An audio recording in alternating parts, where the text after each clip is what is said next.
spring game, Ryan, what will you be looking for Saturday at noon? To stay healthy. We've had really good work throughout spring ball. Guys are working the right way, so just want to get them an opportunity to have fun out there.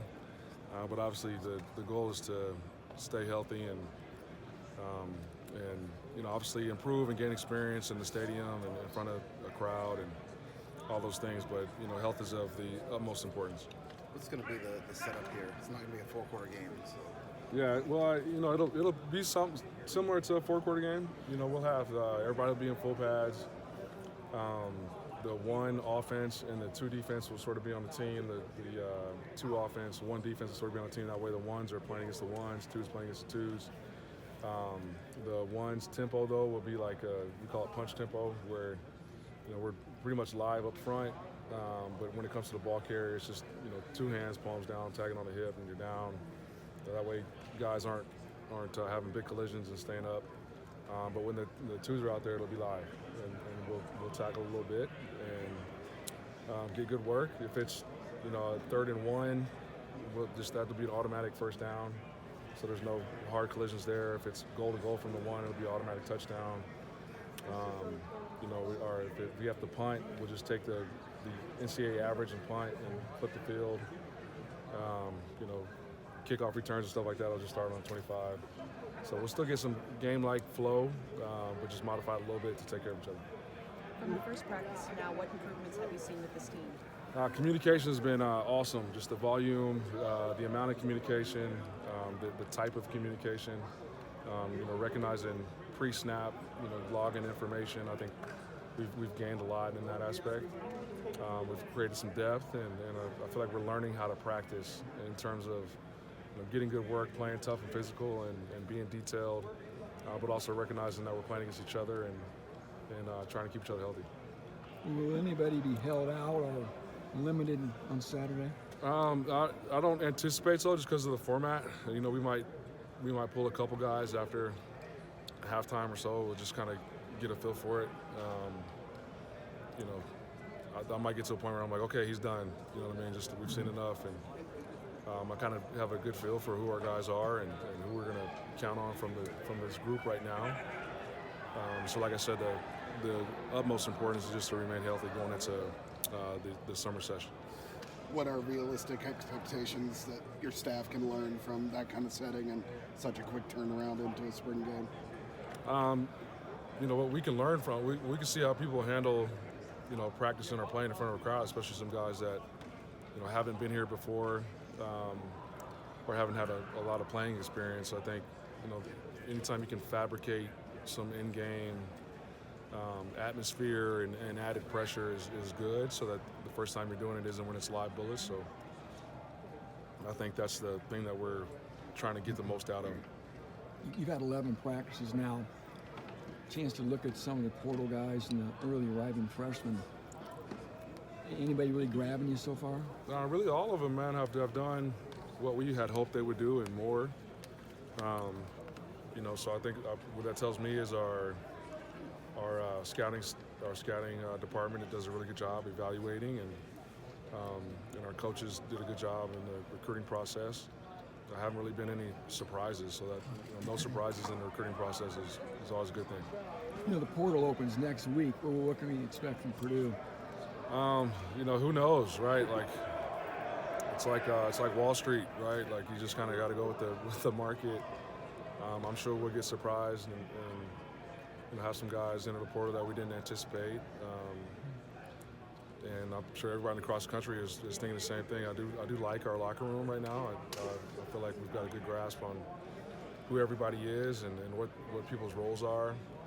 I think the locker room likes being here and likes the way the program is structured.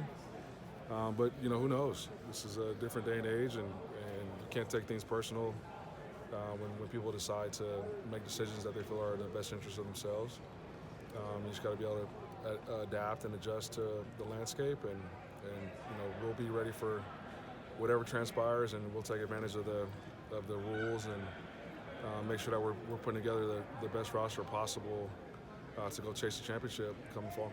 Speaking of the locker room, I know that in the very first practice that you guys had, it was seeing which leaders would kind of grow this spring and kind of step up in their role. Who has stepped up in that leadership role in your team? Guys like Hudson Card obviously is a year mature, a year experience, a year in this environment. So he's got to naturally by his position as well. Playing quarterback, he's stepped up into a leadership role. Gus was a guy that's been here. He's obviously a leader for us. On defense, guys like Antonio Stevens and Dylan Thieneman. Our receiver, Jamal Edrin, Max Clare, tight end. You got obviously Maccabee and Reggie Love at running backs. I mean, that's what I like about this team is you got a lot of guys that hold each other accountable, and there aren't a whole lot of egos, and so people take constructive criticism from their teammates. And I think when you can do that and have those type of conversations with each other, you got a chance to be pretty good. What are the biggest differences you've seen from last year to this year? I mean, it's night and day. Like I said, I think the biggest difference from a mental makeup standpoint is just there's no egos. Like there aren't any selfish individuals. Everybody understands what we're trying to get accomplished and works their tail off to get that done.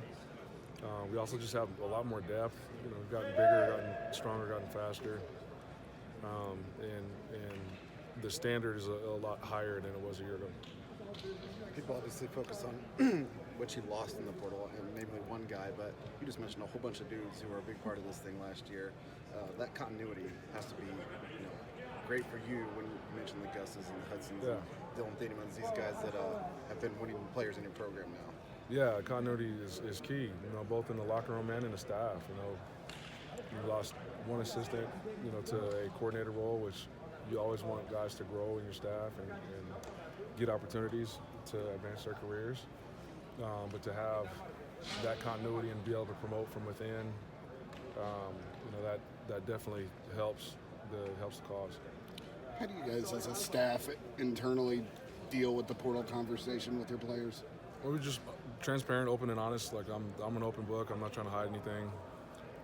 So very candid conversations, and I think as long as you're operating in truth and transparency, you can live with it, whatever decisions are made. So what happens, Ryan? Some player goes, Ryan, can I talk to you in your office for a minute? Does your heart kind of sink or what? No, it doesn't sink. I mean, it obviously depends on what player, right? But like I said, I think a year ago, I was a little anxious about this time of year and what potentially could happen. But now being, just inundated with the program and with the landscape, like it is what it is, and we'll be fine. Purdue will be fine. So, we got a lot of people that care about this place that have, helped the cause in terms of donating to the collective. We still need guys to donate, and I think that'll happen. And so, I feel good about where we're at and where we're headed.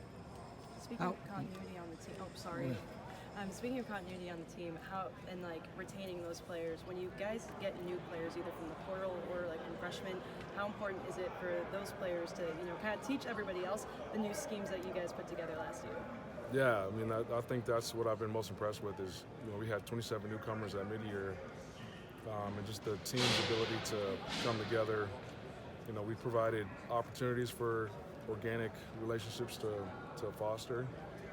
So I think that also helped. But we've got a bunch of guys in the locker room that love football and have no ego. So usually you can get along with those are the two common grounds. How was Phoenix, Ryan? It was awesome. It was an incredible experience.